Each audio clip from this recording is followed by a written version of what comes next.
Good morning. Thank you for tuning in today for the program all about the dreaded, non-native, invasive, spotted lanternfly. I'm sure all of you have seen this. If you haven't, step outside, walk around. They are out there. Yes, they are right here at Willow Valley. They're all throughout Lancaster County. As you look at it with its wings open, it looks like a beautiful butterfly.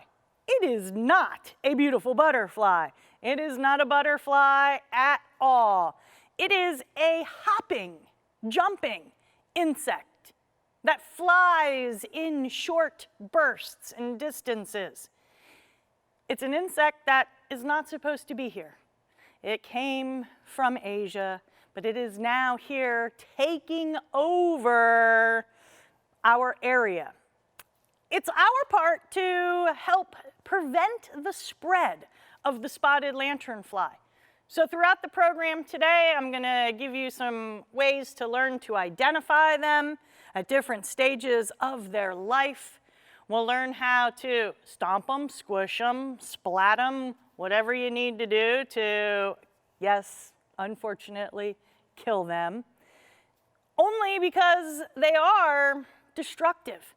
Only because they are an insect that we need to help control, which is why I'm encouraging you to spot it, stomp it, squish it, whatever you need to do to prevent it from living much longer.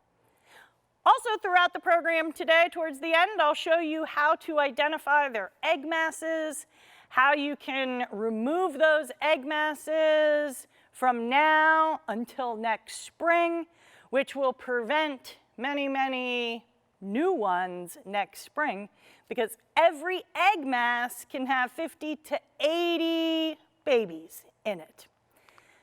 So let's start off talking about why they're here, how they got here. Well, it was discovered back in 2014 over in Berks County. Yep, that's Reading, just a few miles away from Lancaster County. It is believed that they came to Reading in 2012. And they got here by having an egg mass on a wooden pallet. So when items were shipped from Asia, that wooden pallet had an egg mass or two or three on it, or maybe even more.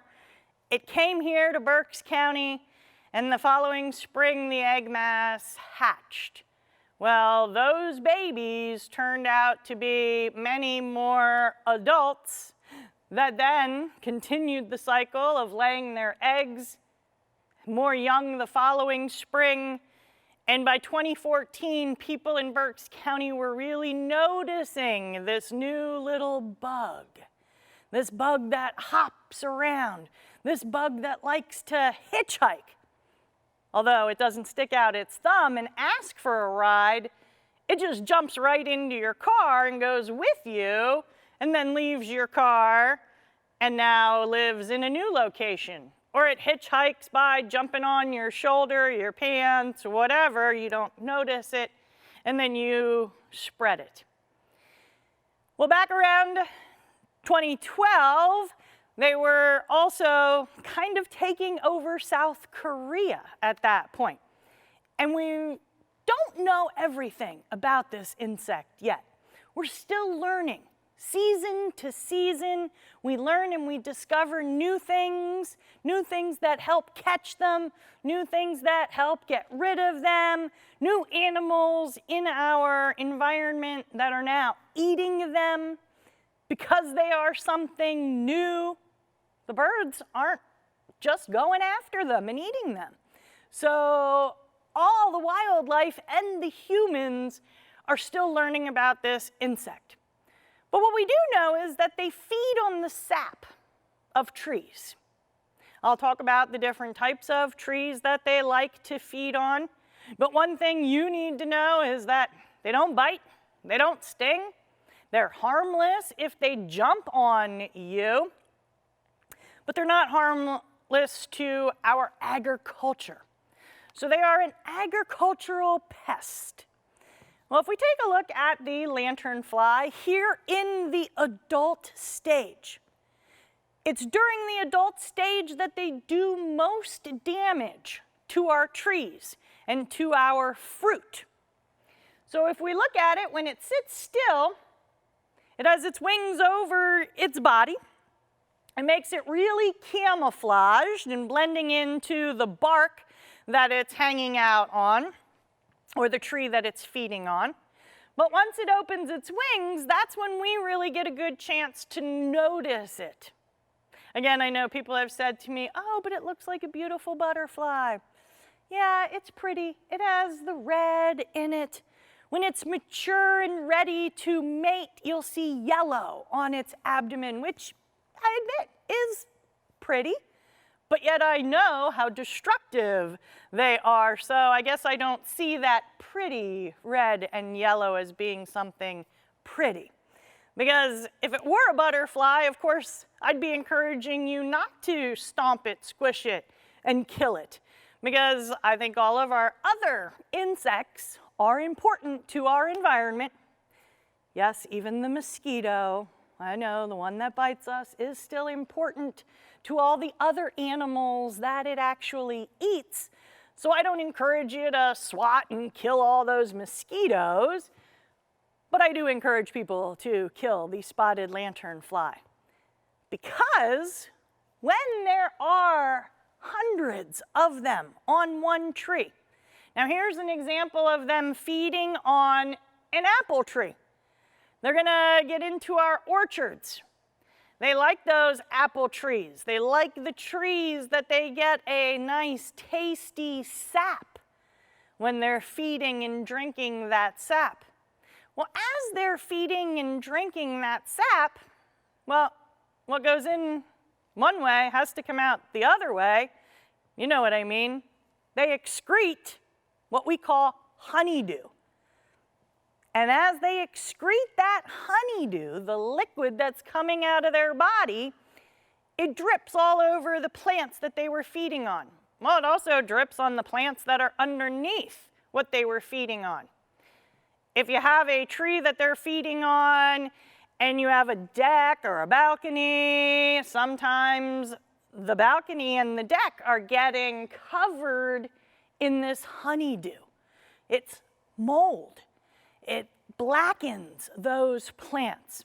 It's actually a good way to find where there are lots of spotted lanternflies massing and hanging out together by noticing the mold and the honeydew that's down on the ground or on the lower plants.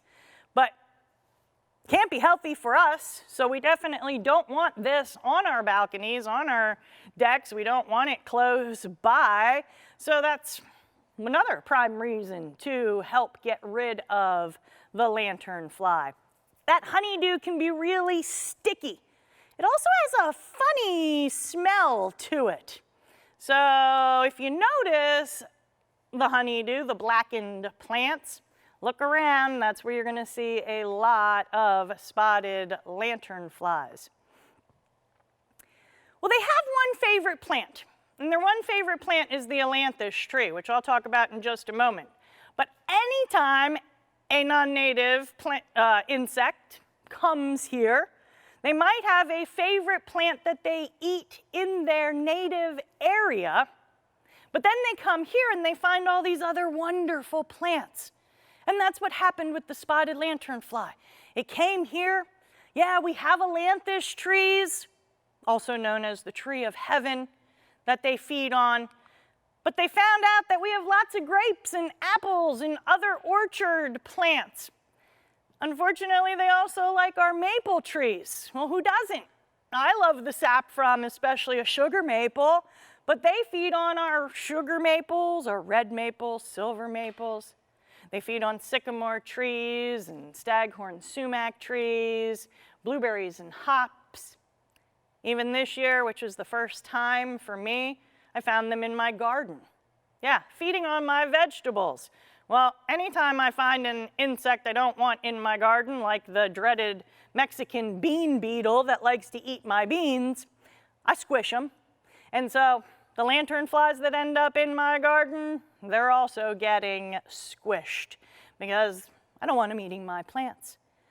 But all these plants that they found that they also like, in addition to the ailanthus tree, makes the spotted lanternfly an agricultural pest.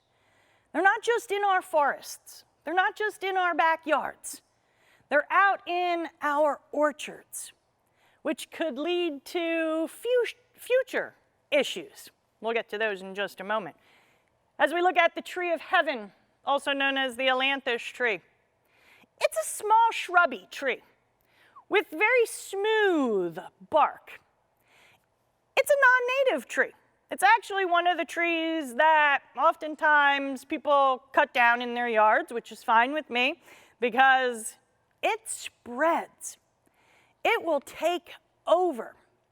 It has a compound leaf, but it has tons of seeds. And this is one way that the ailanthus tree will spread and take over by all those seeds that aren't eaten by wildlife, because again, it's a non-native tree. And then we get lots of ailanthus trees growing. But now that we have the spotted lanternfly, it finds the tree of heaven to be its host, to be an ideal place to feed. And then it has found all those other trees in our orchards. Well, what's at risk? Our wine grapes and our juice grapes and our apple and peach orchards. And why is that a problem? Well, we are the 5th largest producer of wine grapes here in Pennsylvania. We are the 4th largest producer of apples here in Pennsylvania. Millions of dollars go into our agricultural business. And therefore, we're at risk of maybe not being able to export our apples and grapes to other states at some point. If we export them with spotted lanternfly egg masses or the adults, we will be spreading them to other areas and other states.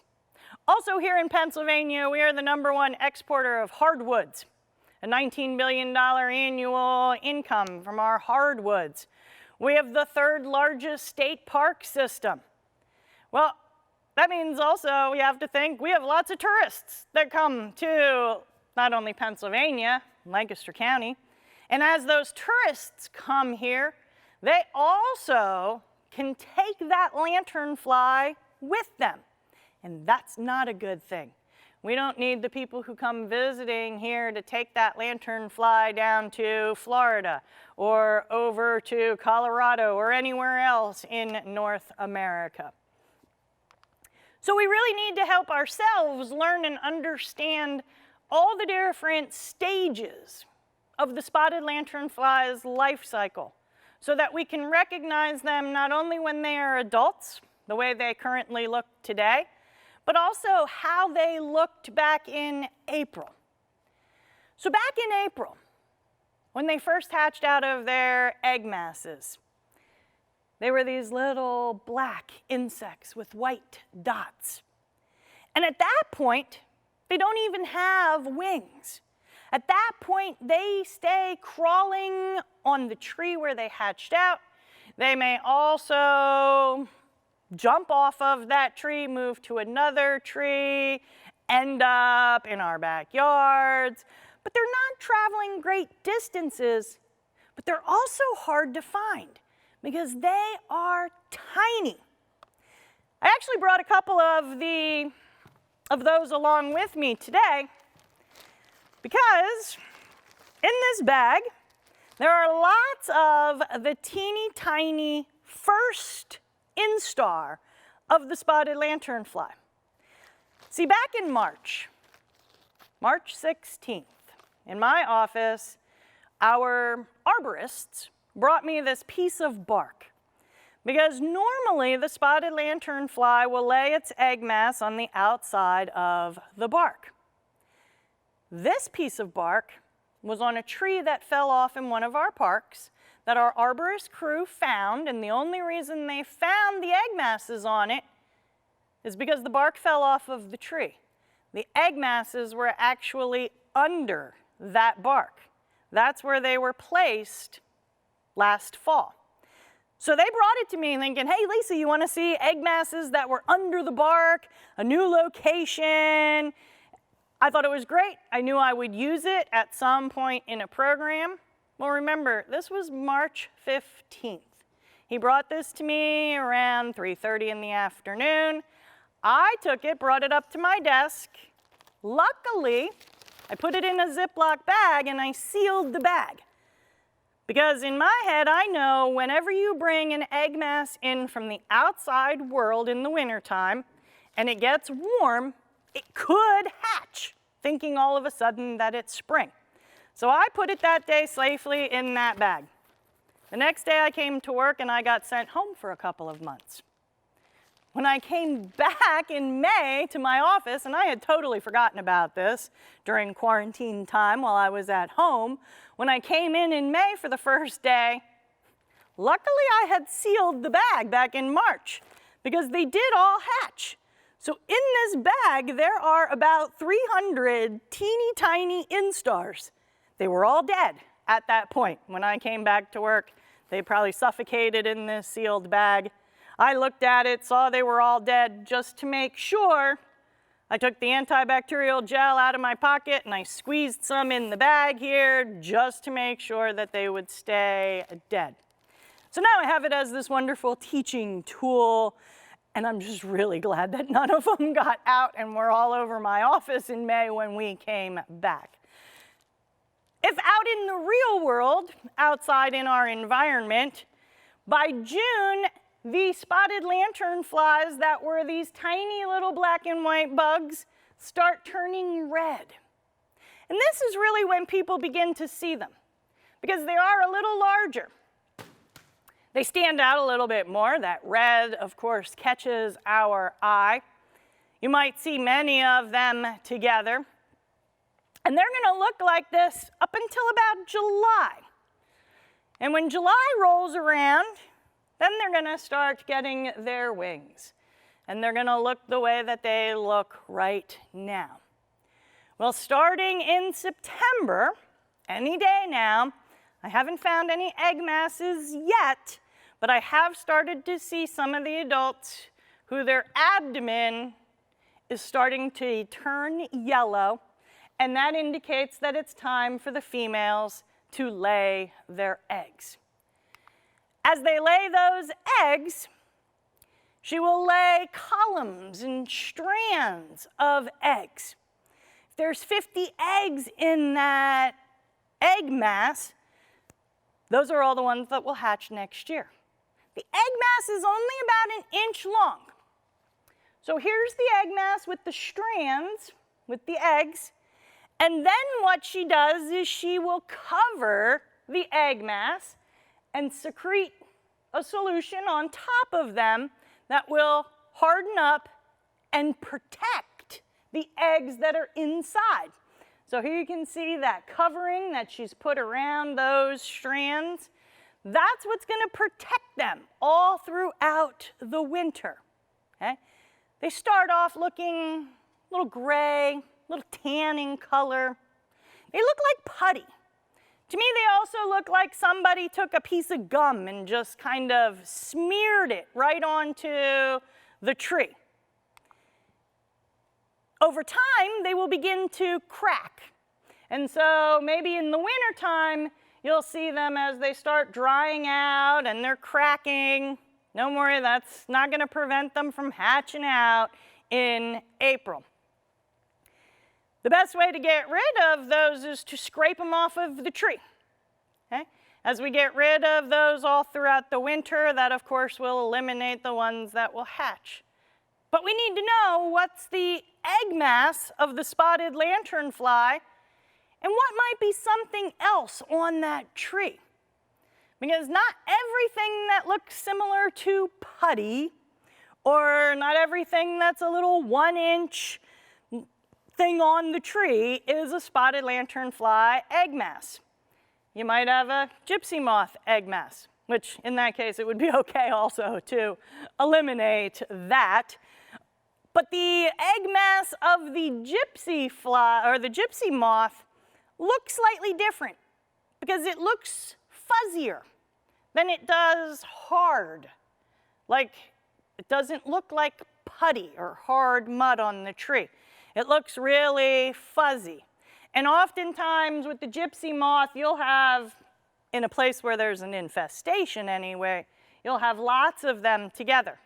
You can also have lots of spotted lanternfly egg masses in one area also. Other things that might be on the tree that people have said to me, oh look, there's a spotted lanternfly egg mass, and I have to look closer and show them that it might just be lichens. The lichens that grow on our trees.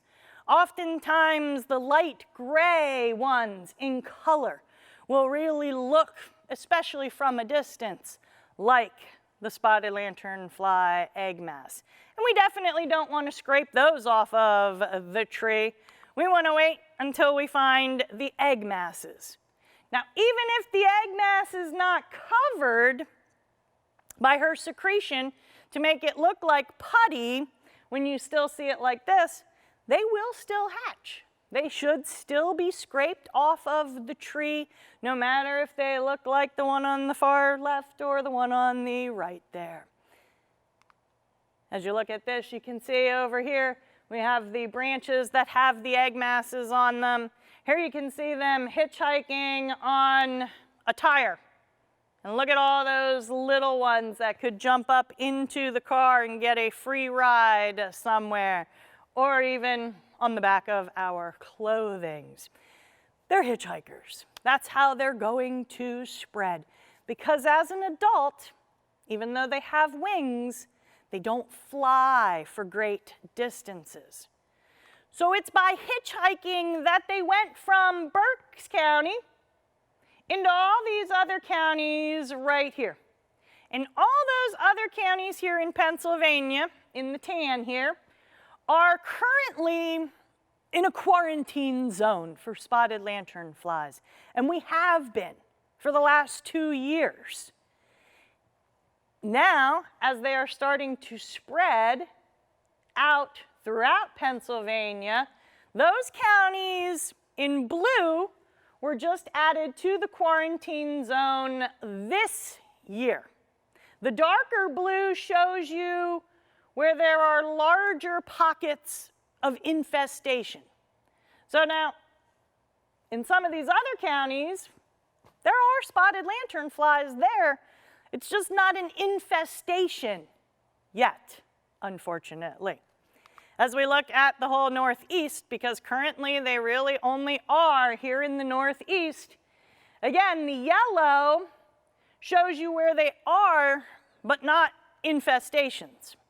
The blue shows you the infestations. For a couple of years, there's been this pocket over here in the West Virginia area that shows infestations. Down here in Delaware, unfortunately, and I hate to say it, but give it time, some of these other places will become infestations. I did hear a report from our Lancaster County has a spotted lanternfly official coordinator currently, and she works over at the Lancaster County Conservation District, and she's all funded through grants because there's lots of, well, maybe not lots, but there's money in our Pennsylvania and federal agricultural money.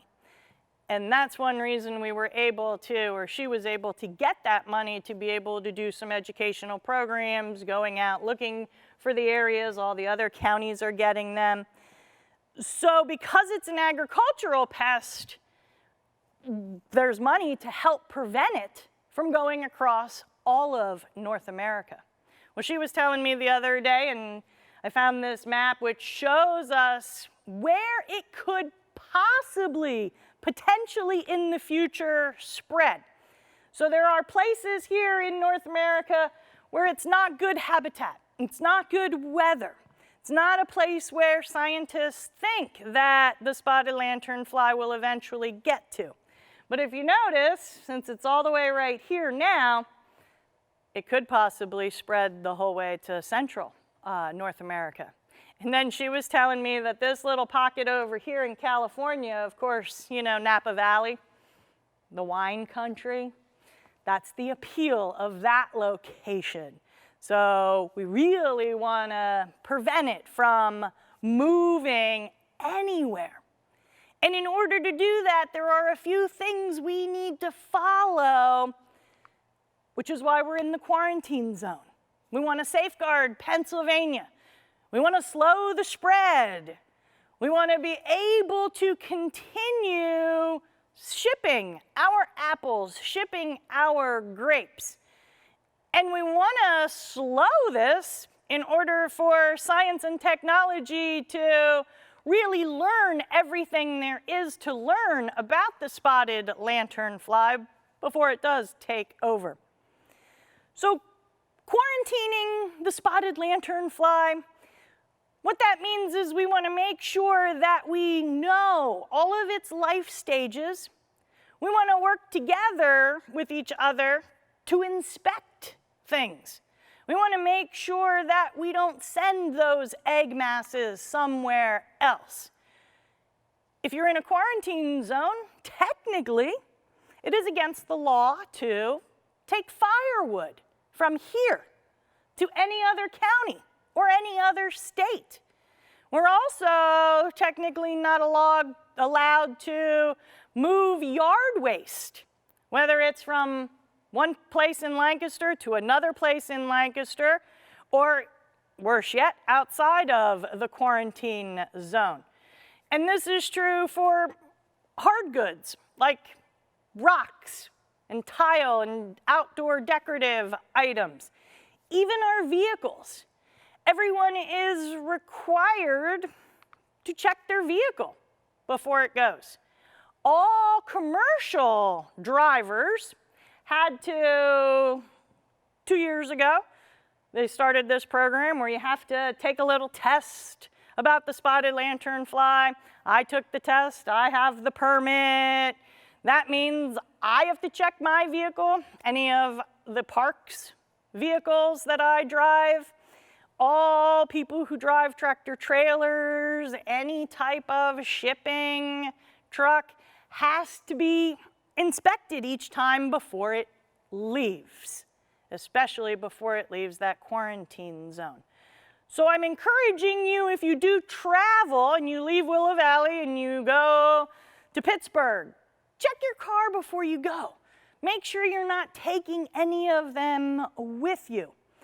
Us humans doing this will prevent it from getting to all these new locations. So that tree of heaven again, that tree that they love to eat, that host plant for them. Now, not only the tree of heaven, but some of those other trees, like those maples, you will see covered in those insects all over them. They're just feeding there.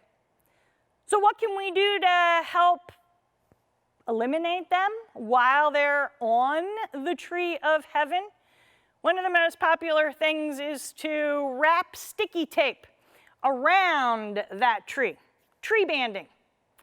Getting that sticky tape on there, especially when they're young and still crawling, that will catch a lot of the first and second and third instars before they become the adults. Using an insecticide can also work.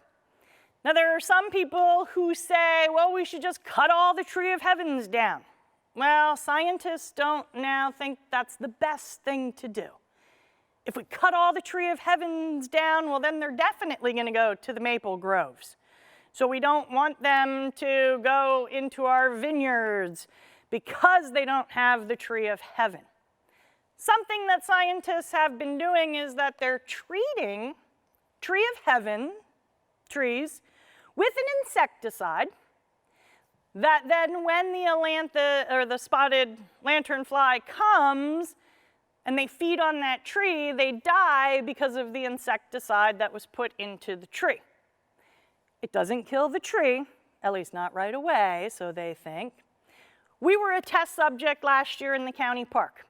The state sent people in the early spring, and they cut into some big ailanthus trees. They injected the insecticide, and you could really tell that ailanthus, spotted lanternflies were dying at the base of those trees. Well, we can't do that to every ailanthus tree. And then they cut down some of the little ailanthus trees to really encourage them to go to the larger ones that were treated. So to me, that makes the most sense. If you get rid of some of the smaller trees, and then you have trap trees for them to go to in order to feed and die. It also creates a place on those ailanthus trees that if I go out there by myself, or I love to take a group of kids out there, which I've been doing now for the last couple of weeks, and we go up to the tree, and then everybody can go stomping and squishing, and you can get hundreds of them in one location. So having that as a place where they collect is a good way to destroy them in large masses. The bands that people put on the tree, well, they have some side effects also. Because the band doesn't distinguish between the bad spotted lanternfly and the good other critters, like maybe the bird that could get stuck to it, or the butterfly, or maybe even a snake crawling up the tree. So we have learned to cover that sticky tape by putting netting or screen around that. That way, the birds can't get stuck on that tape. The larger insects can't get on there. But the spotted lanternfly can still crawl up the tree. The adult can fly through those openings and still get stuck. I was kind of excited back in May. A friend had called me and she said, well, the lanternflies in my yard have hatched. And I said, yep, that's the time of the year. And she was going to go to the store and she was going to get some sticky tape and some cages and stuff because she has a dog and she watches the birds in her yard. But before she got to do that, 4 13-year-old boys came to her house offering for $5 a tree, they would put the sticky tape up. Well, she thought that was the best thing that had happened to her. So she let them. They put it up there and everything. And this friend is actually a teacher, so of course she talked to these kids and let them know how proud she was of them for being great little entrepreneurs. I said they're probably the same kids who come to her house when it snows to offer to shovel. Well, those kids were so smart that 2 months later they came back and said, we're here to change them out if you want us to, because now all the tape that she had on those trees in her yard were, of course, covered with them. So those kids made $5 a tree, and she had several trees. And so what a great way to get all of us involved. This is something that all ages can go out there and stomp and squish. All ages can help put up the sticky bands. There's now a new trap that someone created. And you can't always believe everything on the internet, but this one actually works. You can find directions for this at Penn State Cooperative Extension Office. And what happens is the lanternflies will crawl up here and go to the top and get stuck in the Ziploc bag. There's a funnel up in here that guides them into that Ziploc bag, and it works, okay? Another one that actually works, that even last year people said, oh, Lisa, did you see on the internet the plastic bottle for catching spotted lanternflies? Well, just taking an old plastic bottle that you would have normally, hopefully, recycled, and you take it out there. I caught a few this morning here in my little bottle. The ones that I caught, I, of course, brought along with me. Don't worry, I'm not going to let them escape in here.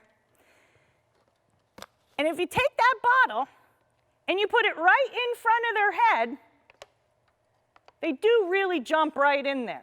The ones I brought are a little wet from being in the bottle for the whole 10 minutes. But it's amazing that if they're not wet, because I did it this morning and I've been doing it for weeks now, they just jump right inside the bottle. And it's a great way to catch them all. Well, some of you may notice when you walk up towards a spotted lanternfly, if you go at it from behind or from the side, they see you coming. And that's what causes them to jump. But if you come at it from the front, whether it's with the bottle or a foot, they don't see you coming. See, this one just crawled right in there. Usually they just jump right in. Try it. It really does work. And then it's a great way, you have them all in here. You can put that cap on and then you can throw it into the trash. Better yet, as with the egg masses or the adults, I just take that antibacterial gel out of my pocket, squirt that in there, and then that will also guarantee that they are dead before they go off to the landfill or the incinerator. Now I got them all back in the little container, so here they are. So the plastic bottle method really does work for them to jump in there. When you go to step on them, come at them from the front and you'll prevent them from jumping. If you come at them from the side or behind, they're just going to leap forward and you're going to have to go after them. Last year when I was with friends who have younger kids and we were up in Berks County and they were all over the sidewalk in downtown Reading, and the kids and I, of course, were going to stomp on them and they were jumping away from us. We started this new little game where, okay, we're going to try to stomp on them, and as they jump, we're going to try and get them to go out into the road. Let the car tires come over and drive over them. So if you have to turn it into a game, hey, turn it into a game. You know, they invented an app. If you have an iPhone, there's an app where you can record all of the spotted lanternflies you squish and kill and keep track of how many that is if you want to do that. Now back to science in preventing them and squishing them. Scientists have discovered that there is actually a fungus out there, that if they get close to that fungus, that will kill them. So they're still doing studies of how do we go about getting that fungus out there in a safe manner? Is it really effective? They've also gone over to Asia and brought back a parasitic wasp that seems to feed on them. Luckily, that wasp is still in laboratories. It hasn't been released out into our environment yet. And there's part of me that hopes that they don't release it into the environment, because you know we did this before where we release insects that are supposed to eat other insects or eat other plants. And those insects that we release end up liking or finding a taste for our native insects or plants. So we really have to be careful with that. There are a couple of wild animals, though, that are currently eating the spotted lanternfly, like the praying mantis. Praying mantises will eat anything that flies past them, whether it's a good bug or a bad bug. Luckily, they're finding that the praying mantises are eating the spotted lanternfly. But none of these insects are going to control their population. Not the praying mantis, and not the wheel bug, which is an assassin bug. And assassin bugs eat other insects. And wheel bugs have been observed eating the spotted lanternflies. So have spiders. Spiders have also been observed eating the spotted lanternflies. Now, it was not up until just last week, and I've asked people all the time, no one has seen birds eat them, and it makes sense, because to birds, the spotted lanternfly with all that red looks like it's a poisonous thing. Well, it's not poisonous, but it does taste bad, so the scientists are saying. Now, some of you know I like to eat bugs. Yes, that's one of the things I like to do. Mealworms, crickets, cicadas, high in protein, low in fats and carbohydrates. But insects that have red on them, you don't eat. Ladybugs, milkweed beetles. Well, I've looked over the years. They're not eating spotted lanternflies in Asia. I'm definitely not going to eat the spotted lanternflies. And just last week, one person told me that her husband saw a crow eating the spotted lanternfly. Just the other night, I was listening to a scientist, Doug Tallamy, and some of you may have been listening to him also. He talked about watching, I believe it was cardinals and blue jays eating the spotted lanternflies. He also talked about the ones that feed on the ailanthus tree might taste worse than the ones that feed on the grapes, because he saw them, the birds, eating the ones that were feeding on the grapes as opposed to ones that were feeding on the ailanthus tree. Still so many things for us to learn. You know, the spotted lanternfly, we can compare it to 15 years ago when the stink bug showed up. The brown marmorated stink bug showed up here, and we thought it was going to take over everywhere, and for a couple years it felt like it did because it came into our houses in the wintertime. Birds weren't eating them. Yeah, praying mantises and wheel bugs and spiders were eating them. And then a few years later, people started telling me, oh, my chickens love them. So chickens and other birds started eating them. So the stink bug nowadays isn't as awful as it was. Okay? The stink bug typically gets in our space here in the fall of the year. In the next couple of weeks, when they cut the cornfields locally, you're going to begin to see stink bugs coming into our backyards, coming into our houses, just to try and survive the winter. At least the spotted lanternfly doesn't come into our house to survive the winter, because after they lay their eggs, once the adults lay those eggs, life is over. Although I was disappointed last year when I saw adults still in December, because of course it doesn't get as cold around here as I would like it to get. And I would like it to get that way, not only because I love cold and I love the snow, but it does end our insect seasons. So a few things that you can do to prevent them from hitchhiking is when you park your car, don't park it under trees where there are spotted lanternflies if possible. Don't leave your windows open.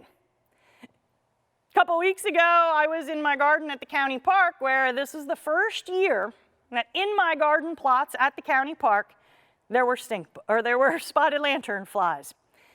And as I got in my car to drive home, there was a spotted lanternfly on the dashboard. I pulled over. I stopped. I made sure I squished that spotted lanternfly because it wasn't coming home with me in my yard. Checking your clothes, checking your shoes, because you know you might be trying to do something good by stepping on them and squishing them, and they just jump up onto your pant leg and hitchhike. So swat and smash as many as you possibly can. The debris around the area, by chipping and cutting it into smaller pieces, will help to prevent the spotted lanternfly not only from spreading, but it will also maybe chop up some of those egg masses that are there and prevent them from hatching. Always looking for not only the adults, but looking for egg masses on vehicles. In the last couple of years, it was important for us to report when we found them. Currently, right now, well, yeah, we know they're here in Lancaster County. If you travel outside of Lancaster County and you do spot them, 1-888 for bad fly is the number to call to report those spotted lanternflies, especially in new areas. And then in addition to squishing them, the best thing we can do is to scrape and destroy those egg masses. When you find the egg masses on the tree, using, well, you see they actually, they have a little card for scraping. You can use an old credit card. I take an old putty knife, but I've also taken an old putty knife and attached it to a really long pole. That way I can reach higher up into the tree. So when you see that egg mass in the tree, you scrape it. And as you scrape it off, you hold a bag underneath it, a little Ziploc bag. As you scrape and it all falls into the Ziploc bag, you now have it in the Ziploc bag, and you can put tons of egg masses in one Ziploc bag. And then you take that antibacterial gel and squirt it in there, seal it up, and get it into the trash. Last winter, I had a program up at our county park called Speedwell Forge up in Lidditz, because Lidditz was one of the big hot spots where there were tons of lanternflies. And we went around scraping egg masses. At the end of the program, I had about 46 little Ziploc bags filled with egg masses. So I felt like we really helped out that population. Unfortunately, I was up at Speedwell just 2 or 3 weeks ago, and yeah, there's still adults up there. But I can only imagine how many more adults there would have been had we not scraped so many egg masses. So if you take a look at this tree here, see if you can spot the egg masses. Notice how some of them look like putty. Remember, some of them might look like lichens or just the different colorations on the tree bark. But there's all the egg masses. If you take a look at these branches, they can blend in. They can be the same color as the branch. Remember, sometimes you'll see them and they're cracked. Sometimes you'll see them and they haven't been covered like the far one on the end there. But it's not only on trees. You have to look on all different surfaces. Bricks, concrete, metal. Take a look at this old rusty piece of something. See if you can find those egg masses. There they are. So they can be anywhere, okay? Picnic table, playgrounds. Here's the sidewalk. Yeah, they're on the sidewalk also. So take that card, whatever kind of tool you might have with you, in order to scrape those egg masses, get them in the Ziploc bag, and throw them away to prevent that spread. So, one last time. Stomp it, squash it, scrape it, squish it, smash it, swat it, slap it, smack it, strike it, and report it. Another tool that works for some people, a swatter, a spotted lanternfly swatter. You can go up to them, you can whack and hit them. If they start flying towards you, you can slap them down to the ground and then step on them. So help to do our part, making sure that we get rid of the dreaded, non-native, invasive spotted lanternfly. This picture shows one who's ready to lay eggs, that yellow there. I know I take great joy when I find one and I squish it before she laid her eggs. I now see Jen over there. She must have a question. Yes, so I have a few questions, but this is a fun fact. As of 10:15 this morning, Providence Park resident Bob Highfield, which also identifies as the single SWAT team member whose mission is to eliminate spotted lanternflies everywhere, has killed 12,452 of these colorful pests on 18 trees on 2 streets in Providence Park. Woohoo! He pursues these beasts with his trusted fly swatter, to the great support and amusement of his neighbors, who have awarded him with a certificate of wondrous achievement. He encourages others throughout Willow Valley to join this important SWAT team mission. I'm right there with you, encouraging everybody to get out there and stomp and squish. Good job. There are other questions. Are you ready for those now? Sure, I am ready because this brings me to the end of... Okay. Yep. So this question is there a garden center insecticide spray publicly available that will kill the pre-winged juvenile lanternflies on contact? No, not really. I use occasionally a hornet spray because the hornet spray can reach, they say, 12 to 20 feet. And all I've noticed that hornet spray really does for me when I spray it, it knocks them down to the ground so I can step on it.